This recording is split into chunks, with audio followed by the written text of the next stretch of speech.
Sir గురక అనేది చాలా మందిలో అంటే ఈ మధ్య కాలంలోనే కాదు చాలా మందికి పెద్ద సమస్య.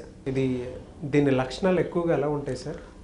లక్షణాలు ఎక్కువగా అబ్స్ట్రక్టివ్ స్లీప్ ఎప్నియా వచ్చిన వాళ్ళల్లో ఎప్పుడు లౌడ్ స్నోర్ ఉంటుంది, అంటే ఎక్కువ గట్టిగా గురక పెడుతూ ఉంటారు. తర్వాత వచ్చేసి ఎర్లీ మార్నింగ్ రిఫ్రెష్నెస్ ఉండదు.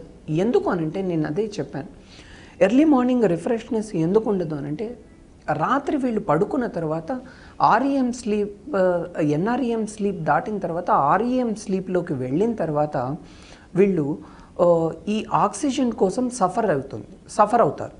అలాగే మామూలు గాలి వెళ్ళలేని పరిస్థితి ఉన్నప్పుడు ఆక్సిజన్ కూడా బ్రెయిన్కి సరఫరా అవ్వదు. అప్పుడు బ్రెయిన్ ఒక చోకింగ్ సెన్సేషన్కి గురి అయిపోతూ ఉంటుంది. అందువల్ల ఆయాసం కొద్దీ వాళ్ళు ఒక్కసారి లేస్తూ ఉంటారు. మధ్యలో లేచి వాళ్ళకి తెలియకుండా లేచి కూర్చొని మళ్ళీ గట్టిగా గాలి పీల్చుకొని మళ్ళీ నిద్రలోకి జారుకుంటారు.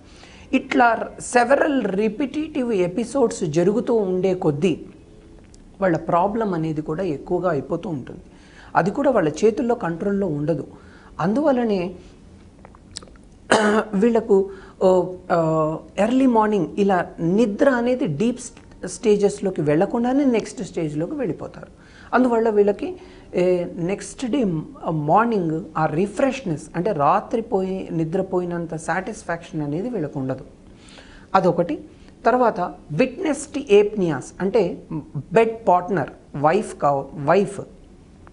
వైఫ్ కంప్లైంట్ చేస్తూ ఉంటుంది, ఏంటండి మీరు ఇంత గురకలు పెడుతున్నారు, రాత్రి లేచి కూర్చుంటున్నారు, ఇలా ఇబ్బంది పడిపోతున్నారు, చోకింగ్ సెన్సేషన్స్ ఉన్నాయి, తర్వాత రాత్రి ఎందుకు మీరు యూరిన్ కోసం ఇన్నిసార్లు లేస్తున్నారు, ఇలాంటి రకరకాల కంప్లైంట్స్ అనేవి వాళ్ళు చెప్తూ ఉంటారు. అలాగే వర్కింగ్ ఎన్విరాన్మెంట్లో కూడా వాళ్ళకు ఎర్లీ మార్నింగ్ రిఫ్రెష్నెస్ అనేది ఉండదు.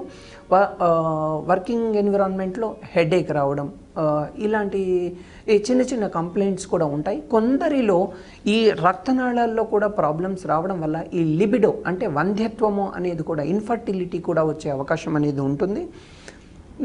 ఈ లక్షణాలను బట్టి మనము వీళ్ళని ఐడెంటిఫై చేస్తాం. వీటిని ఎలా చెకప్ చేయించుకోవాలి సార్ అసలు? అదే నేను ఇందాక చెప్పాను, వీళ్ళు ఒక ఓపీలోకి మా దగ్గరికి వచ్చిన తర్వాత మేము పేషెంట్ని చూస్తూనే, అంటే మాకున్నటువంటి అనుభవంతో పాటు వీళ్ళని చూస్తూనే మనం వీళ్ళకి లక్షణాలు ఉన్నాయి, వీళ్ళకి లక్షణాలు ఉండడం వల్ల ఏవైతే లక్షణాలు ఉన్నాయో, ఏవైతే రిస్క్ ఫ్యాక్టర్స్ ఉన్నాయో వీటిని బట్టి మనము పలానా వాళ్ళకి ఈ జబ్బు ఉంది అని చెప్తాము. అబ్స్ట్రక్టివ్ స్లీప్ ఎప్నియా అంటే ఇది నెగ్లెక్ట్ చేయకూడదు అని చెప్తాము. తర్వాత మనకు ఒక అబ్జెక్టివ్ ఎవిడెన్స్ ఉండాలి కనుక పాలిసోనోగ్రామ్తో ఒక స్లీప్ స్టడీ చేసుకొని దాంట్లో వచ్చే రిపోర్ట్ని బట్టి వాళ్ళకి అడ్వైజ్ ఇవ్వడం జరుగుతుంది. దీనికి జనరల్గా మీరు ఎలాంటి ట్రీట్మెంట్ ఇస్తారు సార్?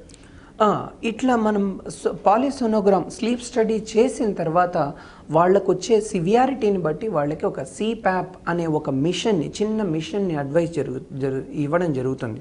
లేదంటే బైప్యాప్ అనే ఒక మిషన్ని సేమ్ అది పెట్టుకొని మనకు నిద్రపోవడం జరుగుతుంది. వాళ్ళు నిద్రపోవాలి. నిద్రపోయినప్పుడు యాక్చువల్లీ గుర్రక ఎందుకు వస్తుందంటే ఓన్లీ ప్రెషర్ చేంజెస్ లారింగ్స్కి ఈ టంగ్ కండరాలు ముక్కు నుంచి ఈ టంగ్ కండరాల వరకు, తర్వాత కింద ఉండే వాటి ప్రెషర్ చేంజెస్ వల్లనే ఈ గురక అనేది వస్తుంది.